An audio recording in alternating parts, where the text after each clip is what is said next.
Hello, everyone, and welcome to the Weekly Wrangle. This week, I'd like to talk about a topic that I was thinking about over the weekend.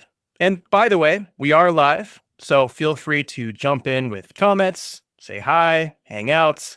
It'd be great to hang out with you guys here this morning to get started with this week. But anyway, I was thinking about something this week, and that was the topic of technology and software and how many of us make the mistake, and I've seen people make this mistake a lot, of automatically assuming that new software or new tech is always better tech. And, when I say it like that, I'm sure many of you would hear that and would probably automatically agree. We've all tried new things, new video games, new cars, new whatever, and not everything about that new thing is always good.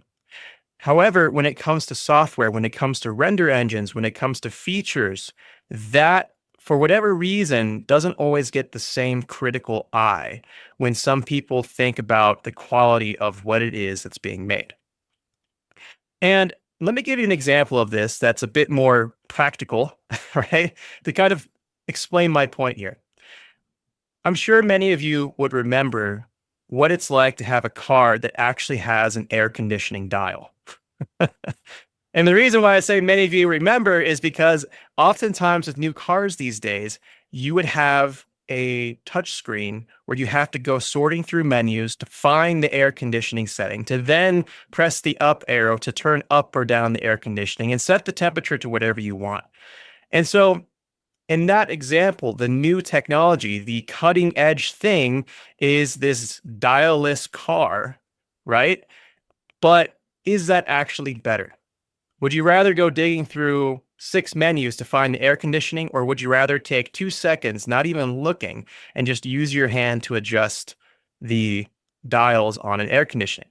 Most people would say, if they've tried both, that just using the buttons and the tactile dials in a car is actually better. You don't have to be distracted when you're driving. You don't have menus to go through. You're not going to open up your touchscreen tablet in your car and be required to do an update. There's many different things that are ideal about having that old technology in there. And just because something is new, just because something is cutting edge, doesn't mean that it made something better. Now, take that same exact idea to software and features and CGI, and we can see the same sort of thing play out in certain examples. And the big thing that I've been thinking about specifically is USD and how, in my opinion, there's many things about USD that are kind of like that air conditioning scenario, where before I might just have to change a dial or two. Whereas now I have to go through menus, complications, updates. I got to check out the latest feature there just to change air conditioning or just to do XYZ in USD. And to me, I think that you really can't have an honest conversation about USD, about new tech, about new features without having this perspective of not automatically assuming that new equals better. I think it's just people do that because it's easier to just say that in your head and believe it than it is to critically think about that situation. And so that's what many people do. They assume that the cutting edge thing that whatever company is putting out is actually cutting edge and going to improve things like they say it will. So I don't know if you guys are here in the chat, what other things, in your opinion, are kind of like this, where new technology isn't always a better thing? And to be fair, sometimes new tech is better. It's not to say that there's always a bad thing that new things are coming out. I do firmly believe that new things often make things better, but it doesn't always. And that's where I think there needs to be a bit more critical thinking when it comes to software. But yeah, if you're in the chat, let me know, what sort of things might fall or what your thoughts are about this topic. I'd be really curious to, hear your guys' thought and, talk a bit about it. So one thing that I'm planning on doing this year, and the reason why I was thinking about this is because I plan on doing a version 2 of the Redshift versus Karma render review. And some of you may have seen this before. If you haven't, I could pull it up real fast here on the side and show you. It's basically a very, as much as I can, neutral and scientific review of Karma and Redshift, taking a look at the features, taking a look at things like the user experience, the quality of the renders, the speeds. So it's doing a very, very thorough review and test of Karma and Redshift. Let me pull up that video real fast so I could show you all. This video is about, maybe about a year old at this point. So it's not that old. Yeah, this was in March 25th, 2024. So I guess it is getting to be maybe a couple of years old here soon. And so this was a big video. This one had how many views? This one was quite popular at, YouTube is taking it away. Okay. 24,000 views. So this was a very popular video here. Means that there's a variance. Just go right here, and then I'll share my screen with you all. Okay. So yeah, this was about a year ago. A lot of comments, about 205 comments, and man, were some of them spicy. Some people definitely got worked up about this, and sometimes a bit more than I expected, but I did expect people to be a little bit fervish about their render engine of choice. I'll give you the long story short. A couple years ago when I did this test, Karma failed miserably when it came to features, user experience. And again, I was doing my best to be as neutral as possible and to just try to make things as dry and objective as I possibly could. I was asking questions on both the Redshift and the side effects forums. And if you're really interested in watching the video, it's an hour. So it's definitely a longer video. It took me probably about a whole month to make, entirely for free, by the way. So I did an entire month's worth of work for free to really dive into this. And this was before I redid Houdini for the New Artist 2 at the time. So that's why I was doing this. But it just got me thinking. There's things about Redshift that aren't ideal, that may be new features that, don't work as well. There's things about Karma that are that way. And in order to, again, have that objective view, I need to remind myself, and I think everyone needs to remind themselves of, just because you prefer something or because you're used to something doesn't make the design better. Like, for example, back to that touchscreen air conditioning example. Eventually, you can get used to the touchscreen air conditioner settings. If you use anything long enough, it becomes easy. And it may even become your preference because you eventually get used to that. But does that make it a better design? Does that make that technology better because you've gotten used to it? No. The design stands independently of what you've conditioned yourself to like. And so I think it's really important when I'm doing this review here this year to, keep that in mind and to just be sure that that has integrity when it comes to being objective between the two render engines. So that's what I was thinking about this past weekend. Out of curiosity, for those who are watching right now, what render engine do you use? And do you have a preference on Redshift and Karma? Also, how long have you been using the render engines, and do you use it in production? There's a lot of nuance here. And that's another thing that I want to put into the render review, is that what's right for one person may not be right for another person. And it really just depends on, are you a solo artist? Are you a large company that's trying to create a big USD pipeline?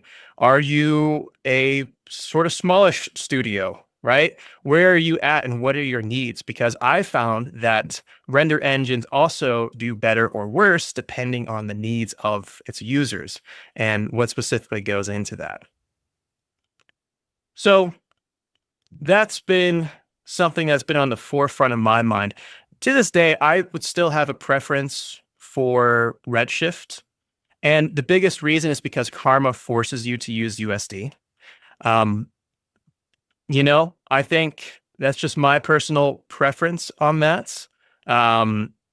Also, I would say what's not a preference is the fact that beginners who have to be forced to use USD get overwhelmed more often, and they get discouraged from critically thinking because they're told to just kind of listen to someone step by step and to kind of play copycat with USD until they get older. So I think it discourages critical thinking when people recommend Karma and recommend people use USD right off the bat. However, if you're someone who's a bit more mid-level, or you're a larger studio that has a lot more money to put behind pipeline development, the conversation gets a bit more interesting. I still think that when it comes to USD, if you're a studio that adopts it, you are allowing Disney to define the backbone of your pipeline. And I still find that to be a little bit sketchy, to be honest with you. I'm not a fan of USD, to be honest. I think I think this is just a big corporate grab from Nvidia and Disney to gain control over the 3D software market. And I think side effects either willingly or unknowingly became part of that when trying to bring everyone over to USD and using Karma. That's a topic for a separate video that I'm not going to do live because I need to make sure that that is, better planned out and thought about. But in general, I just think that unless you're a big studio, I don't think USD makes sense. And it's kind of like that air conditioning situation where for the average user, it makes, let's say, making motion blur more complicated. It makes, making a scene more complicated. You have to, let's say, create something in SOPs like you normally would. And then you would have to essentially recreate that in USD. And you have to make sure that everything's being converted properly, that your attributes are not being renamed to separate primvars. When you're setting up your shader, there are a gazillion different ways to do it. It's not like a way was settled on initially and then they went from there. So like right now, when you look at the shader options with Karma, you have like a Karma material builder, you have a material X, you have they added another shader model in there recently. It's blanking on me right now. But with Houdini, the latest version of Houdini, there's another shader model. Originally, they were using the principled shader. So you have all these different shaders going on. And I think that also creates a lot of complications. But anyway, that being said, I have my preferences towards third-party render engines that don't require USD. However, for myself, what I'm trying to do when making this Redshift versus Karma render review version 2 is to be as neutral and objective as possible. And that's, again, taking a step back and just recognizing that new doesn't equal better or worse, and that design is ultimately something that's independent of what we're used to and what our personal preferences are. So anyway, it doesn't look like there's much here in the chat, unfortunately. I was hoping you guys would be able to hop in with a thing or two to go back and forth on for today, but that's okay. We have some things coming up here at CG Forge that are currently unannounced that I can't really talk about at the moment. But one of them is the Karma versus Redshift render review, which is certainly going to be probably another month's worth of work that's done for free. So, that's going to be cool. And yeah, I think in the future, if these render reviews are something that you guys want to see more of, then let me know. I'm thinking about doing more of them. Maybe see a Octane versus Redshift, a Arnold versus Karma, a V-Ray versus Arnold and Houdini. Like, we can do these render comparisons in many different ways. And I think that would be interesting to see how the different render engines compare. And not just the render engines, but the associated workflows with those render engines. The reason why render engines are a big deal, and the reason why I don't believe the statement of it doesn't matter is because the render engine often dictates your workflow. It dictates the workarounds you have to figure out in order to put a scene together. And so I do think it's actually quite important, a little bit more important than it doesn't matter, because I think it's at really the center of what we're doing here. We're creating pictures. So the thing that creates the picture is quite important, in my opinion, and it has a lot of ripple effects in your everyday workflow. However, even though it has a lot of ripple effects, there are still things that are independent of render engines. It's not like everything revolves around the render engine. But anyway, that's kind of that. So that's really all I have prepared for today. I was just thinking about that this weekend, wanted to share it with you all. Coming up soon here in the Weekly Wrangle, I'm also going to have some more art reviews. I was reaching out to a few folks last week with some really incredible projects, some interviews. I'm hoping to get some really awesome people to join me on an interview soon, and we'll see what happens. We're just kind of taking the Weekly Wrangle week by week, and seeing where everything goes. Let me know if there's a specific style or thing that you want to see more of. I definitely want to make these wrangles interesting and useful for you and your professional life. And if there's no other things here in the chat comments or any other topics to bring up, I think today's video might be a little extra short, which is okay.